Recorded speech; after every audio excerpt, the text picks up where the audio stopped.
and we wanted to deliver this indictment for the war crimes that were actually being committed right there at the base. And our little delegation that was bringing the indictment up to the guard shack at the main gate had the indictment torn from their hands by local police and thrown to the ground. And simultaneously, a number of us were approaching the gate. We were wrapped in bloody shrouds. So we did a die-in right there on the spot, right in front of the main gate of Hancock Air Base. We were quickly arrested and charged with obstruction of government operation, right? Yes, government administration. Yes. Actually, that particular misdemeanor charge was later dropped, but we were also charged with 2 violations: I guess obstruction of traffic and disobeying the allegedly legal order of the police to get up and leave. So we were given those charges: 2 violations, maximum penalty, 15 days in jail, so much in fines, and so forth. That was in late April. We had a trial in early November, the first week of November, in DeWitt Town Court. This is a rural township just on the edge of Syracuse. And this went on for 5 days, this trial. And part of the reason for the length of it was that so many of us were defending ourselves. And actually the judge was punctilious about making sure everyone got to speak. And he seemed to be a very good listener as well. So we had these 5 days in court. It was a night court. Racked up about 45 hours of court time. And our lead witness actually was the former Attorney General, Ramsey Clark. He flew up from New York. He's a man, as you may know, who was in like his late 80s, but he deemed this of such significance that he came up to Syracuse and testified and brought in, he was able to bring in, which we couldn't because we had made motions to bring in international law and the Nuremberg principles, and those motions were denied, but he was able to bring them in, and so they were on the record. So after the trial, our sentencing was for November, it was December 1st. We were all found guilty and given sentences of $250 fine, $125 court costs, 20 to 25 days of community service, and years. Conditional discharge. Conditional discharge. There were some inconsistencies and arbitrariness. Several of us went to jail various numbers of days. Several of us told the judge, we will not pay the fine. We will not do community service, because in fact, what we had done at Hancock Air Base was community service. So he said, well, if you do not pay the fine, you are mandated to appear in court on February 29th. So February 29th, we return. The court again is full of supporters. He doesn't even bring up the issue of the fines and the undone community service. Now, let me say a word about the fines.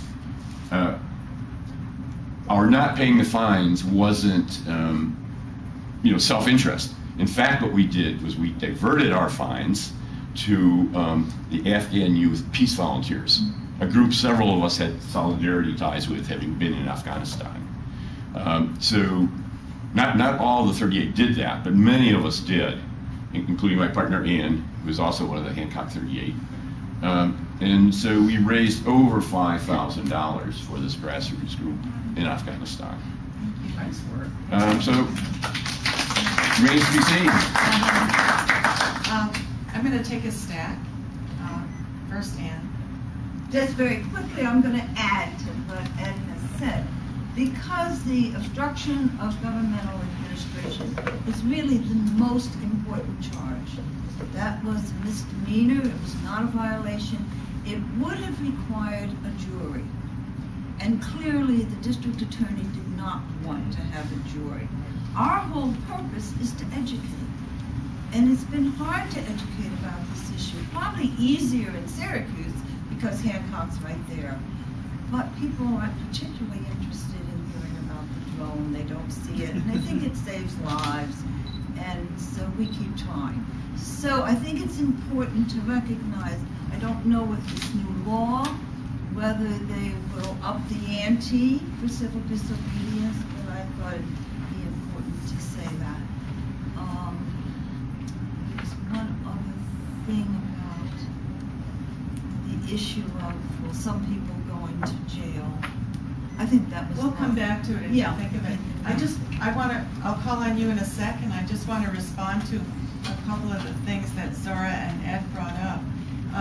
First of all, I believe you up at Hancock are doing something on April 22nd, and he's got a flyer about it. You've all gotten it. Okay. The weekend after that in Washington, D.C., Code Pink and Clive Stafford Smith from Reprieve are doing a one-day conference, sort of called the Drone Summit, which will be the first time nationally, and I guess breaking some international boundaries, that those of us who are working on this issue will have a chance to get together and talk about all of these implications, because I really feel, to build on both of what the two of our speakers have said, we are on the verge, and in fact it's already started, of the U.S. leading the world in fighting wars a different way, a whole different war fighting strategy, which is not to say that this legitimizes anything in these wars for empire. But this is extremely significant. I just began to realize this in 2009 when Jane Mayer put an article in the New Yorker about the drone wars, and it's on the World Can't Wait website. If you want to go back to it, the sharpest thing I remember is her description of the term that is used by the pilots for the victims. This is, Ed and Zohra have described these drones flying over very high, miles high, for days, surveilling people. And then when they choose a target and decide to fire it, the term they use for the victims is squirters,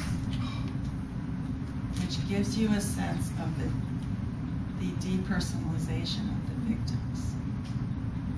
And we also know from things that have come out later that the U.S. government has used, this very sophisticated way of picking the targets.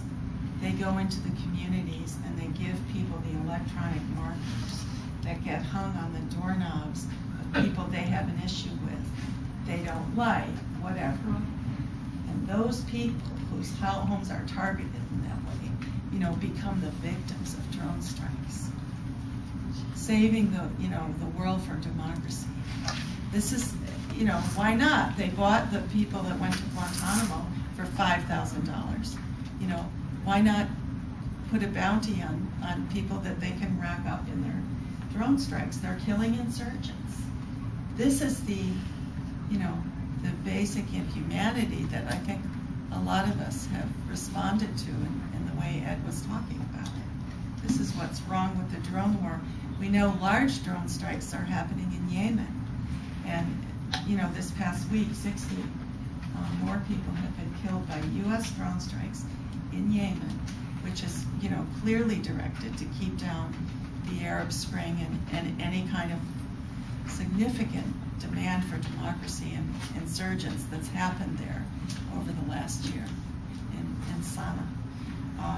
So this is all very important, and what people have, it's been interesting being in front of the Left Forum all day yesterday and today with the drone. We had a sign saying no drones over Iran, and then we kept adding more countries. And so many people, especially younger people, would stop and say, you better say no drones over the U.S. because we in Occupy feel very targeted. And we know that the NYPD and major police departments are buying surveillance, or already have bought surveillance drones. So this is, in a very profound way, something that's affecting potentially all of humanity. So just a little fuel for thought. So we'll start with you and go back to you. Okay, so this is in regard to the domestic surveillance with drones. Since the passage of the NDAA effectively legalizes drone surveillance, what can I do? Like, what organizations are available, like combating not just drone strikes overseas, but like drone surveillance here? And what do you think is a good tool to educate people and mobilize them about what's going to be proliferating here with the surveillance? Good question. You guys have thinking? Go ahead, Debra. Besides World Camp Women, Code Pink has gotten very active about resisting the drone and outing the drone. In fact, Medea Benjamin, who's a spark within Code Pink, her book about drones is coming out in April. I haven't seen it yet, but I'm sure it'll be an excellent expose of drones. The ACLU is fighting the drones on the legal front.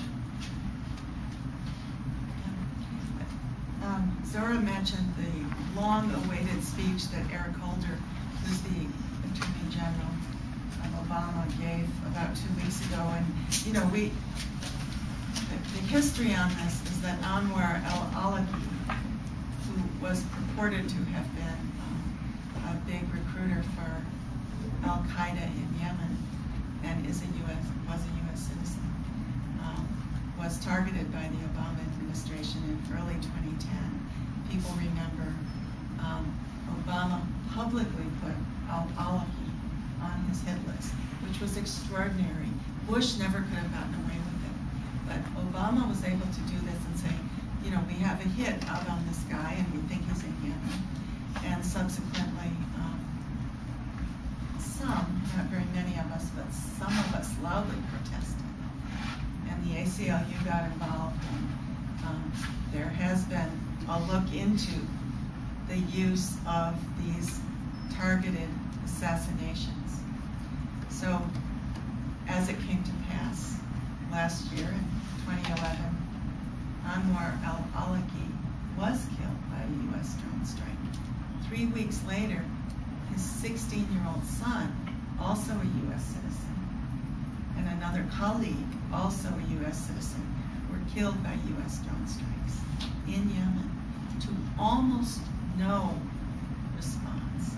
And Glenn Greenwald made a very strong statement at that point. He said, here you have the whole establishment in this country lined up behind a Democratic president, and no one will say that this is wrong. And I mean, I'm with Ed. I give no priority to one's citizenship, especially, you know, those of us who are citizens of the biggest empire in the world's history, the most destructive, arguably, having been the only one to drop nuclear weapons. However, this is crossing a Rubicon in U.S. law to have justifiably, in the terms of the administration, carried out these. So we were all waiting to see what Holder was going to say.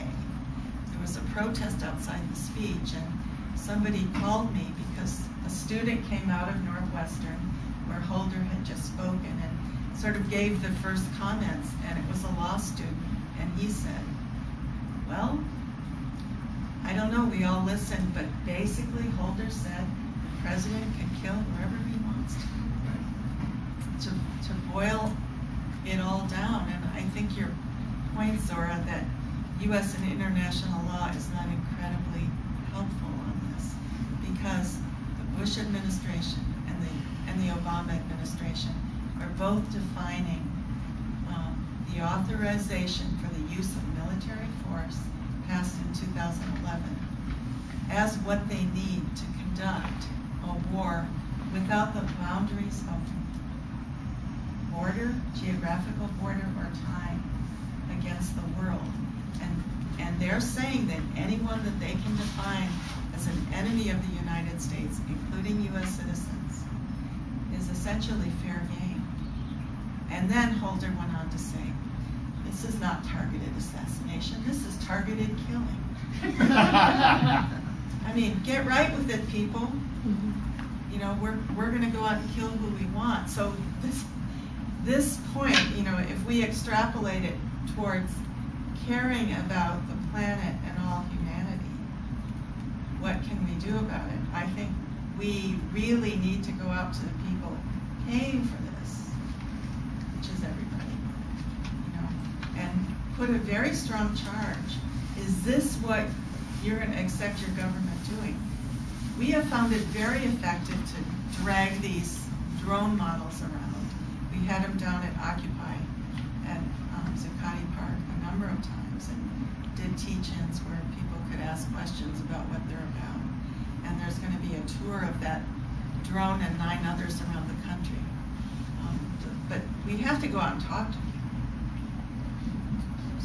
Okay. I was just going to say something about the surveillance. The FAA has put the use, so they're trying to come up with a whole set of rules to govern how the drones will be used domestically. And what's interesting is that these regulations have put on fast track, basically, so that there are not very many comments that can be made, not much opposition. But I think what's important is for people to study the law and to get on board with organizations like the ACLU, Electronic Frontier Foundation. Yeah. These are organizations which are, you know, legal, but obviously are movement driven, and for people to write, basically saying, you know, before this becomes law, you know, that these regulations are way too lax. But what's interesting is that they are in fast track. They're trying to make this law as quick as possible. So, you know, that's very troubling. And just another organization to be aware of in Chicago is Voices for Creative Nonviolence, which is developing strong ties of solidarity with the Afghan people. And actually it was through Voices that we channeled our find money so they could pass it on to the Afghan youth, these volunteers. And their website is www.vcnv.org. And they have a lot of good resources on their website. We can keep coming back to that if I'm not satisfied that we know the answer to your question. But I would say one more thing. More visible, loud protests rather than less. You in the corner? I'm trying to get a sense of the lay of the land here. So you said they're in 46 countries. If you could just briefly explain how many of those are countries that are our allies, or they're being flown from, where else are they being used for domestic surveillance, what countries are we actively invading with them, and also give me a sense of what altitude these fly. For instance, I'm thinking that with the current plans to have, I think it's 20,000 of them by 2020 or 30,000 in U.S. airspace, commercial jets travel between about 25,000 and 37,000 feet, depending on the distance between 2 points. Are these going to be interfering with commercial aircraft? Fly as high as, in Pakistan, I know they fly at about a mile above the local, you know, the Okay, ground so level. lower than commercial Yeah, so because jets. you can hear them, right? At least if they're not on their way up or down. Yeah, when they're so I think that's how much as I've understood. Nick Modern knows these statistics much better than I do, but you know, as far as I can tell, it's in Visita-san, it's a mile above the land. And as far as there are two different ways that drones are used for surveillance and for killing, right? So the great majority of them are used for surveillance primarily, but then obviously we see them in Somalia, Iraq, Afghanistan, Yemen, and Pakistan. And so those are the places I know that killing is going on, and Libya as well. But I don't know; they're not actively being used right now. And then, of course, the Israelis have been using them extensively over Gaza. And for the rest of the countries, I would imagine these are used for surveillance, but Go ahead, Ed. Like in Gaza, the drones are very frequently and widely used by the Israelis over Gaza, which is an open-air prison camp. And the Gazans hear these drones incessantly. I mean, it interferes with TV reception, for example.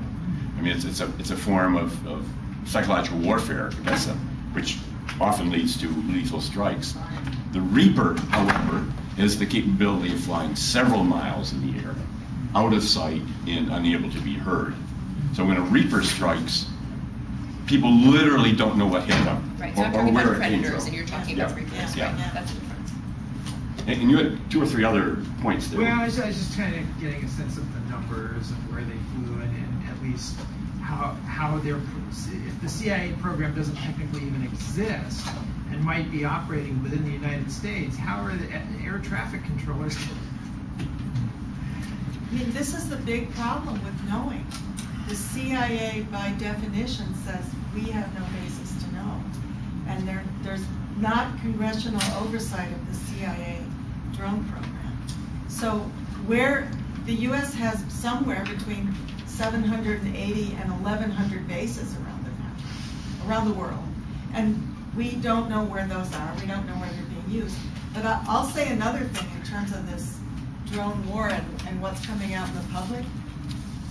The U.S. military has recently said, I have to put my finger on just where, that the incidence of PTSD is higher among the people doing the unmanned drones than among the actual pilots. Now think about that for a minute. The guys like going home for dinner in Missouri or Las Vegas, upstate New York, are experiencing this horror because essentially they're playing a video game. Let's go to you and My point ties into that really closely. One of my concerns is the way that the drones are being used as like sort of a recruiting point for young people who don't have like the money to go to college necessarily, things like that. If you're good at video games, you can fly a drone and you never have to like do active combat time.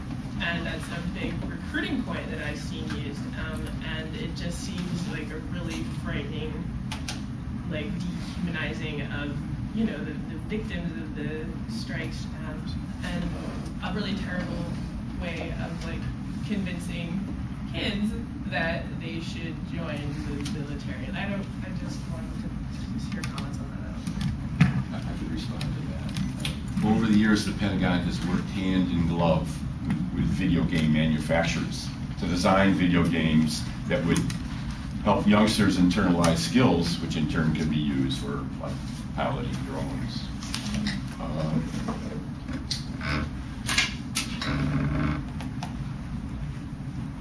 Also, to my mind, the use of drones is just incredibly cowardly. I mean, there's no risk involved for the technicians that do it, except of course the PTSD, and that's apparently substantial. But so I don't know whether that's used by recruiters to say, well, you're not even going to get wounded, and you're safe, and maybe that's an incentive for families to kind of encourage the youngster. Carpal tunnel. Yeah, carpal tunnel. Yeah. I would love to hear later afterwards what you know about it. World Can't Wait has had a program called We Are Not Your Soldiers, where we go into high schools with vets, and we hear over and over, they know all the war games. That is how they're being trained. I've even heard in the last week that the manufacturers of the drones have already enabled some levels of drones to be run through an iPhone. And we know the U.S. military is moving towards iPhone as the technology of choice for war regulating. In other words, they've got a generation that now knows how to use these tools, so why not use them for war? So this is a big cultural challenge to say the least. I was just wondering, what are the other bases, in addition to Hancock, that you know of, which are controlling the drones? I'm aware that in the Dakotas, there's even a community college that offers courses in, for drone technicians, and I don't recall the names.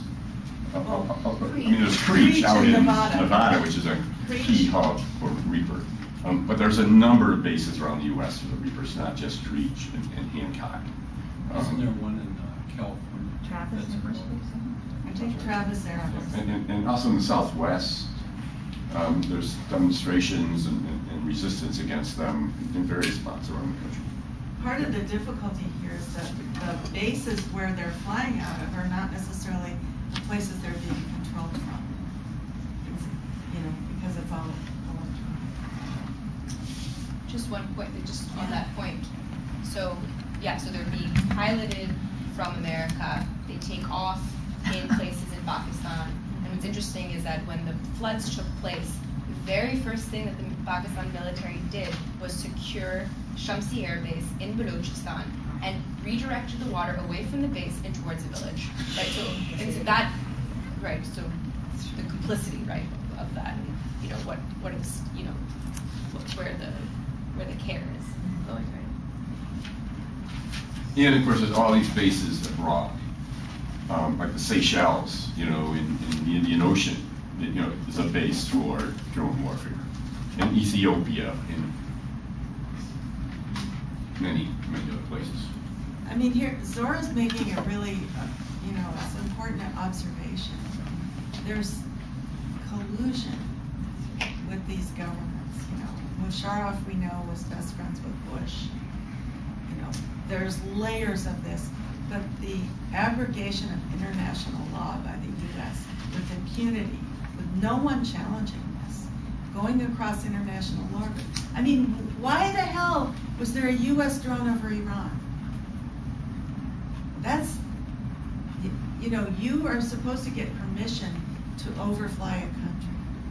That's what all this brouhaha over international law and regulation is about. But the U.S. just does stuff because so far at this point they can get away with it. And this has incredible implications for us, I believe, for living in this country.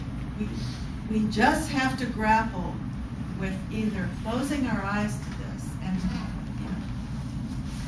it's a huge issue that this threatened attack on Iran seems to be coming closer by the day. Obama said 2 days ago, okay, well, the time for using sanctions is coming to an end. What, after a month or 2 months? Who is to say, clearly, he's setting the timetable along with Israel for an attack on Iran, and that's something I believe we should be talking about at the Left Forum. What's our responsibility as progressive people in this country to speak up and talk about things like this? Is there a petition to ban the drone? Or? There's work on it. But the problem is that, so the precedent that I've been looking at is the landmine, right? So the way in which the landmines have been banned, and that's been a very successful grassroots campaign. The problem is that landmines in terms of anti-landmine advocacy, the trope and the image of the disfigured, amputated child works, and that's very, very powerful. But the drone is seen as the surgical, good weapon. So there's a huge problem in actually reconciling how the drone is being portrayed, right? And a ban on drones, I think, was what we're looking for. But first of all, it's a larger thing of no imperial wars. But then the other issue is it's seen as the next frontier of warfare technology. So I think it's a very, very different terrain to navigate in terms of both. More education, which is what you're doing, and what you're saying is happening in Washington. Yeah, April 28th. It's a Saturday, and put together by Code Pink and Reprieve, which is 5 Step and 6. And there's a point from what Ed's saying, which I would really echo. He said, I'm not privileging, people who are citizens of this country. American lives are not more important than other lives. Okay, may seem clear to many of us.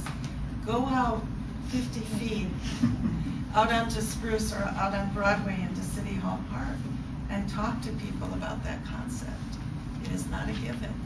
People are trained very differently in this country to think that American lives are more special, more important, more whatever. It's all wrong. So Stan and then Ann. There's some points about the use of video with this, and making video and using what's out there. One, you know, you said there's a lot of images of people with a foot blown off from a landmine. There must be images of what has happened to houses, neighborhoods. Because of the very little. Very true. There's a lot of work. A friend of mine who just came back from Peshawar, which is probably the closest place interface between the tribal regions and main, you know, Pakistan, and just to get information. I mean, 2 people just died. These 2 boys that I was speaking of died on their way to go collect some evidence, and then, you know, a drone strike hit them. There are some pictures that have emerged over the summer that I've helped procure, but they're not. There's one picture of a child in a coffin. The rest are very. I mean, insofar as we care about images and the idea of educating the public, there's just very little of that. And there's a push to get more information and more coverage, but it's just a very hard place to access, and people are risking, you know, their lives to do so. Secondly, one thing that should be very accessible is a video of Obama talking about drones. When his daughters were enamored of one of these, you know, Justin Bieber, I think it was, or some rock stars. You know, he, as a doting father, he said, "Uh-oh, you better, you know, get the drones fired up." And this he thought was funny. I mean, it shows you a lot about this guy. I mean, I can't see Franklin Delano Roosevelt talking about the new napalm that they had, you know, used, and using that against somebody in his family. The third thing, and this came out this week, is a video about drones on The Onion. Have you seen this? It is incredible. The Onion is a satirical website or whatever. And it's entitled something like "Is a mechanized killing machine that doesn't distinguish between civilians and military something that might hurt U.S. image?" And they have a phony, like a Fox, these newscasters talking amongst themselves in the absolute brainless way that they do. You know, you can't tell whether this is real or, you know, but it said Onion, so I assume it's satirical. And I would use it. We have to circulate it because it's amazing. Ann and then I was going to suggest there are a lot of really good websites on the drone at this point.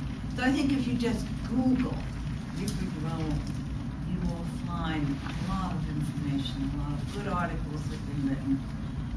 You mentioned Chuck Schumer, and I just want to comment. He is a real advocate of developing drone teaching in upstate New York.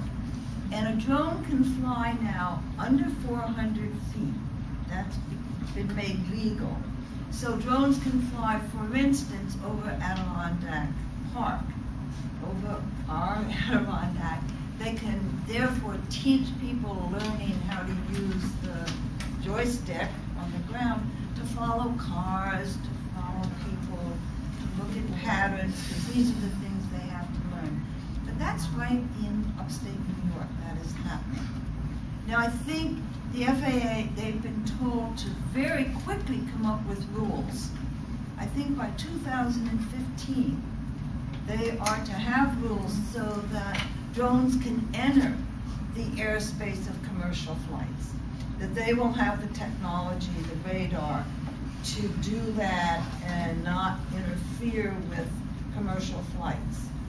But that's on a really very short time frame, and people are quite concerned about it, including the FAA. There's been complaints, but that was the rule that went out, the charge that was made. And upstate has a number of technological corporations that are getting great contracts to do this. But the training that's going between Fort Drum, which is in upstate New York, and Hancock Air Base, so the Adirondacks are right kind of in between there and over towards Albany. They're going to be in our airspace, and we're going to hear them. And Ed mentioned the drones over Gaza. There's a young woman from Gaza now at Syracuse University. Her description of the drones is 24-hour constant buzz. She said it's like a bumblebee. And during the day you don't hear it too much because you're busy in your life. You get used to it. At night it is horrible. We all know what mosquitoes like in our bedroom at night. This is a constant buzz, 24/7, and it's horrible. And my guess is we're going to experience it in maybe one of our next big demonstrations in DC or an Occupy someplace. You know, Mike, just 1 second. 2007, it was the anniversary of the Iraq War 5 years ago, probably around today. We were all gathered in Lafayette Park, and it was one of the last big protests. Somebody took a picture of it. It was about this big, and it was hovering all around behind the where the rally speakers were gathered. It was hovering. It looked like sort of a combination of an insect and a bird. Well, and this is what we think it was. There was a picture of it in the Washington Post the next day, and it was my first sighting of a small. One of the things we have to do in the strategy to oppose this is identify more locations where it's happening. That is military, not only military bases, but military contractors, the directors of those companies, the financiers of those companies, the universities doing the research, which I'm sure is being done covertly. This is all very reminiscent of what happened during the whole Vietnam period. Very reminiscent. So what we tried to do was broaden the targets, okay? Not just make it, I'm not in any way belittling what you're doing in Hancock, but if we can have 300 locations where drone activity is being carried on and supported, we will broaden the base of opposition to this and educate people in a much more specific way. That's my own feeling. So we need the research. I don't know if it's been done. Maybe it has been done. I don't know if it hasn't been done. We did in the Vietnam period, for instance, all the chemical biological and chemical war manufacturers and research in the United States. Thousands of projects. And I'm sure there are probably hundreds of drone projects going on. Universities and private firms. they're out there. Lockheed Martin, all the large corporations. I know. are There are involved. probably a lot of smaller companies too. Right. So making up and putting on a website and disseminating that information so that people have targets to carry on activities and going after the people who run these companies, not just, it's a corporation. There are people involved here that are actually carrying, profiting, and executing this policy. One thing that we're working on with Nick Modern and No Drones is actually generating this kind of information. Both, so Ed Towns is on the drone caucus in Brooklyn. We're going to have an action, there educating the public. The drone tour is also going to Philadelphia. The University of Pennsylvania's Robotics Institute is where, this is cutting edge for engineering students without any idea of what is this machinery being used for. And so these are the various fronts that we're working on, but it would be great if people know schools, right, have connections at schools, because the websites don't, the websites will tell you where the grant is coming from, right, but the kinds of ins and outs of where the research is taking is, that's through Let me talk to you information. after. Yes, absolutely, that would be great, so.